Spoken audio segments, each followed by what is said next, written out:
உடம்பு சரியில்ல, ஃபீவரா இருக்கு இவனுக்கு. அப்பயும் சொல்ற பேச்ச கேட்காம என்ன வேலை பண்ணிட்டு இருக்கான் பாருங்க. அத அவனால தூக்கவே முடியல. அப்பயும் அத எப்படி தூக்கி தூக்கி வச்சு தூக்கிட்டு போயிட்டு இருக்கான் பாருங்க.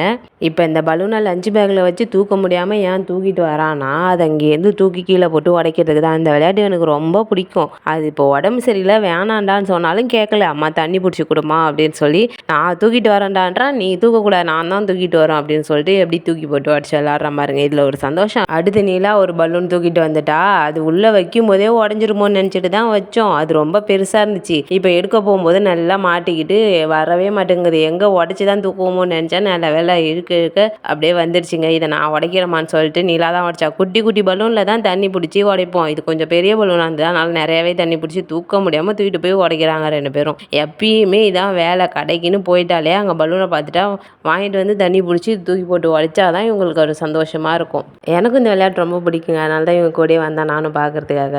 அப்புறம் எடுத்துட்டு வந்த பெரிய பலூன், குட்டி பலூன் எல்லாத்தையும் ஒன்று ஒன்றா உடச்சி முடிச்சிட்டாங்க 2 பேரும். நாங்க 3 பேரும் இந்த பலூனை தூக்கி போட்டு உடச்சி விளாட்ற கேப்பில் அவங்க அப்பங்க கொய்யாக்கா இருக்கான்னு பார்த்துட்டு அதை பெருக்க ஆரம்பிச்சிட்டாங்க. அதுக்கப்புறம் நாங்கள் பலூன் எடுத்து வந்த அந்த லஞ்சு பேக்லேயே கிடைச்ச கொய்யாக்கா எல்லாத்தையும் பிரித்து வச்சுக்கிட்டாங்க.